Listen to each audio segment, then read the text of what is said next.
안녕하세요. 이야기 사진관 김노천입니다. 창작자의 삶은 곧 작품과 연결되는데요. 여기 인천을 품은 시인이 있습니다. 인천을 대표하는 시인 이설야 씨를 이야기 사진관에서 만나봅니다.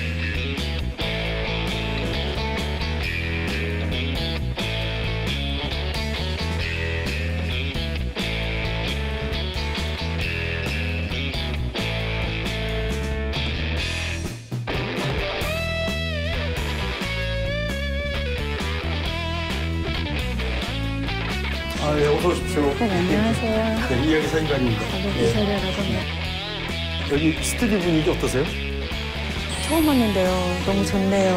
분위기가. 네, 제가 대화기 풍의 이런 분위기에 오랜만에 이렇게 젖어든 것 같고 좀 더 색다른 것 같아요. 오늘 이설야 시인님의 창작에 대한 얘기를 듣고 또 선생님의 아름다운 모습도 제가 찍어드리겠습니다. 네. 어떻게 지금 시작할까요? 네. 쭉 자리로 옮기시죠. 먼저 시청자 여러분께 인사 말씀 부탁드리겠습니다. 안녕하세요. 저는 시를 쓰는 이설야라고 합니다. 제가 2011년에 내일을 여는 작가 신인상으로 등단을 해서 지금은 이제 시를 쓰고 있는 전업 작가로 살고 있는데요. 시집은 2016년 우리는 좀 더 어두워지기로 했네라는 첫 시집을 출간을 했습니다.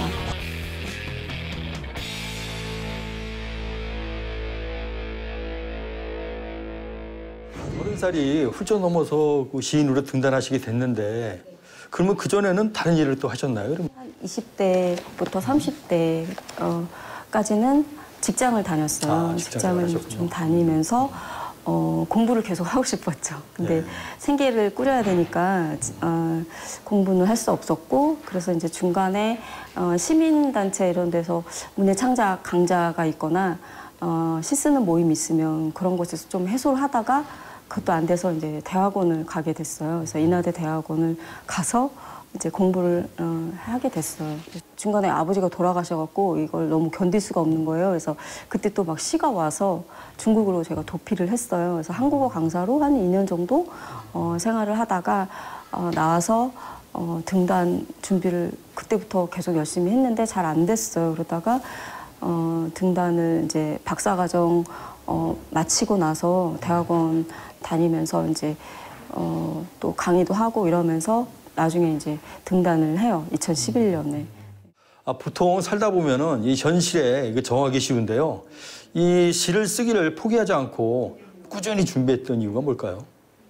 아무래도 생활력이 좀 강해서 현실에 적응은 잘했는데 거기에 이렇게 안주하려고 하진 않았던 것 같아요. 안주하려고 하지 않고 끊임없이 뭔가 질문을 던지는 이 세계가 과연 잘 가고 있는 것인가? 뭐 이런 질문들, 그런 것들이 이제 시 쓰기에 바탕이 된 것 같은데, 제가 20대 초반에 광주 민주화 운동, 광주 5.18 민주화 운동 이야기를 듣고 굉장히 충격을 받았어요. 그래서 그 부분이 저한테 좀 문학하는데 좀 많은 영향이 있었던 것 같고, 시인들이라는 게 굉장히 촉각이 예민한 그런 존재들인 것 같은데, 끊임없이 뭔가 현실에 대해서 질문을 던지고 뭔가 계속 고민하는 그런 것들이 제가 시쓰기의 원동력이 되지 않았나 그렇게 생각을 합니다.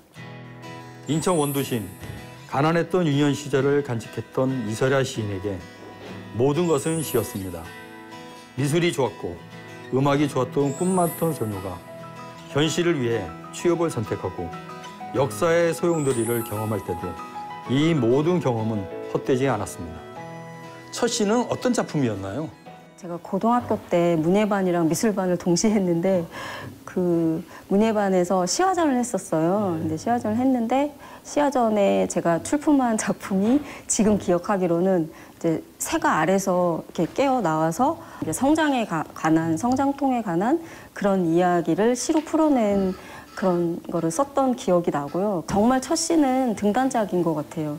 왜냐하면 저를 시인으로 호명해준 시니까 아무래도 백마라사가 첫 시인데 첫 시이자 첫 등단작이라고 생각을 합니다. 네. 이 첫 작품은 누구에게나 이제 부끄럽기도 하고 또 이제 자랑스럽기도 한데 어떤 상황에서 이 작품이 탄생하게 된 거죠? 이제 저의 가족사가 이제 많이 드러나 있는 작품이기도 하지만 저의 가족사가 저의 것만은 아니잖아요. 이 보편적인 모든 사람들의 것이기도 하기 때문에 그거를 어떻게 보편화된 걸로 승화시킬 것인가 이런 것들을 고민하면서 썼던 작품인 것 같아요. 아, 예. 그리고 혹시 좀 기억나시면은 뭐 조금만 낭송해 주셔도 좋을 것 같은데. 첫 부분만, 예. 네, 첫 부분만 해볼게요. 백마처럼 하얀 양복 입고 오랜만에 아버지가 나타났다. 사나워진 말굽이 방안을 한바탕 휩쓸고 지나가자 백마라사에서 사온 검정 재봉실이 거미줄처럼 계속 풀려나왔다. 이렇게 처음에 이렇게 시작을 해서 3년으로 이루어진 시인데요. 어쨌든 이거는 인간의 개인적인 가족사이기도 하지만 인간의 본연의 울음에 대한 그런 거, 원초적인 울음에 대한 거, 그 다음에 미물들, 뭐 지렁이라든가 벌레들의 울음도 이제 받아 쓰고 그 울음들과 다 같이 연대를 하는 그런 내용으로 제가 이제 승화시키려고 했던 작품입니다. 지금 손에 갖고 계신 저 시집이 지금 그 시집인가요? 네. 아, 예. 제가 한번 이렇게 보여주십시오. 한번 여기다가 이렇게 살짝. 예. 우리는 좀 더 어두워지기로 했네라는 시집입니다. 예. 이 시집에 대해서 뭐 말씀 한번 주시죠.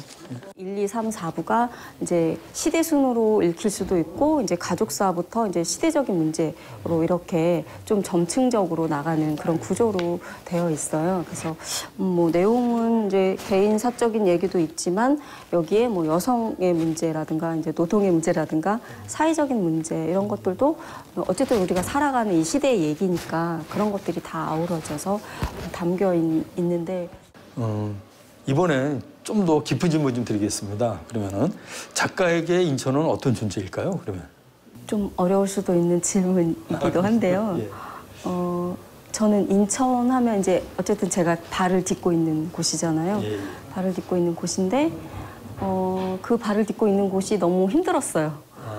그래서 언제 한번 인천을 떠나볼까 그런 생각을 계속 많이 했었던 것 같아요. 그런데 결국 떠나보지는 못했는데 딱 한 번 떠나본 적이 있어요. 이제 중국에 한국어 강사로 갔을 때 그때 이제 처음 떠나본 거고 그 뒤로는 이제 떠나보진 않았는데 근데 시를 쓰면서부터 인천이 좋아졌어요.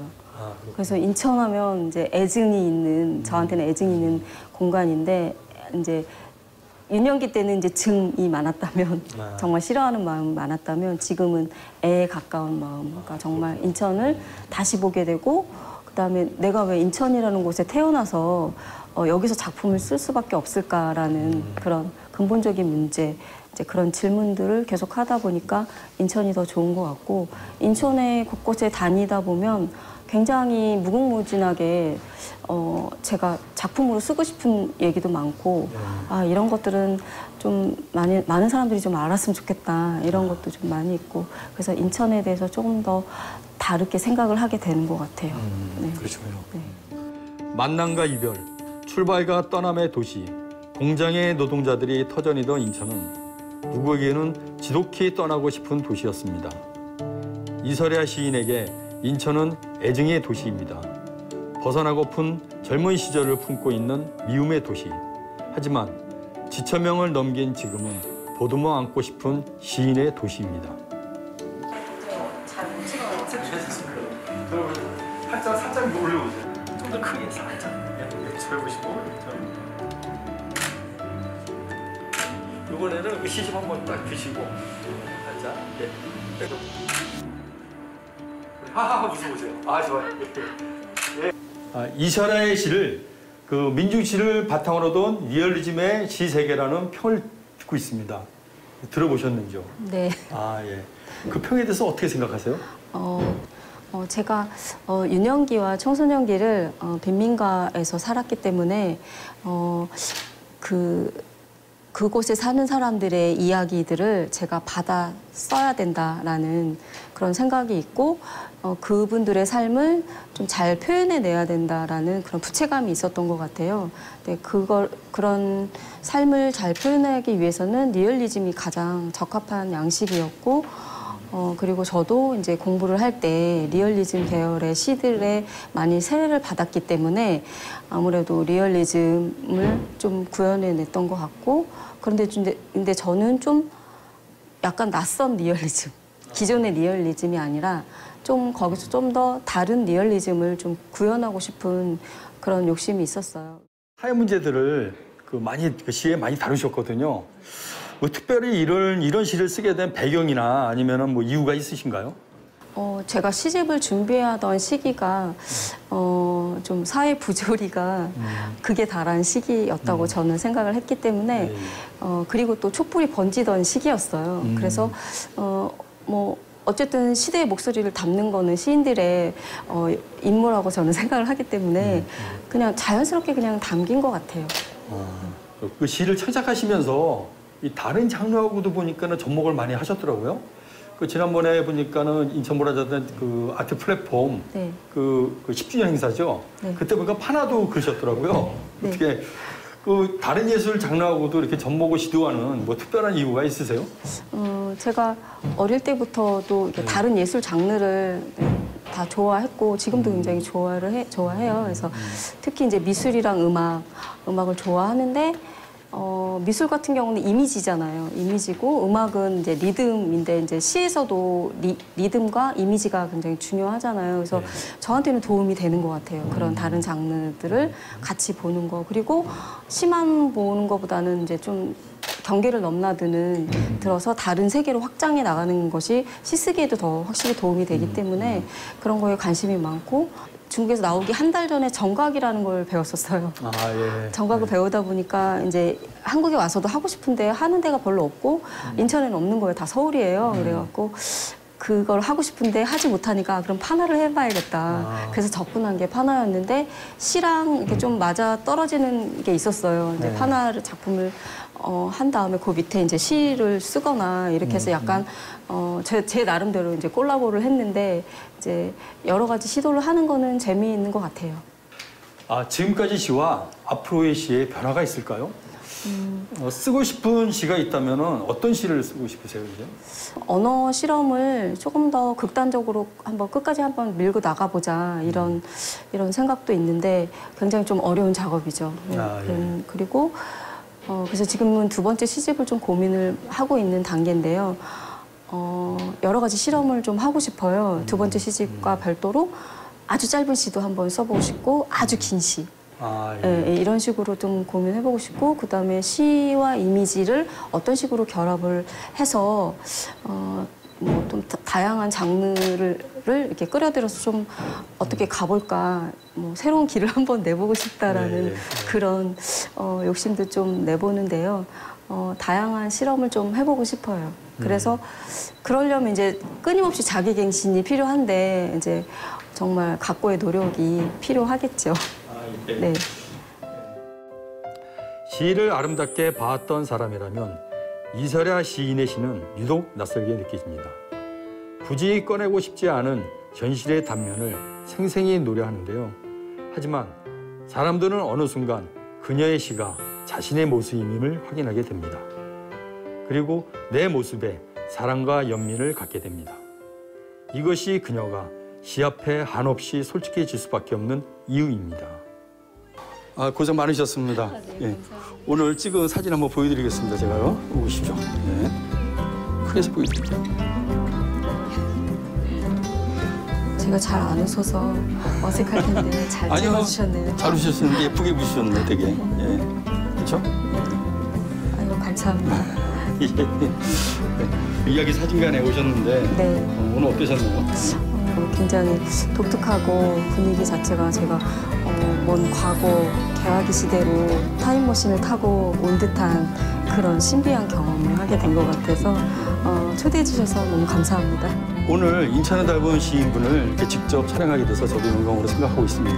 예. 앞으로도 좋은 작품 많은 기대하겠습니다. 감사합니다. 예.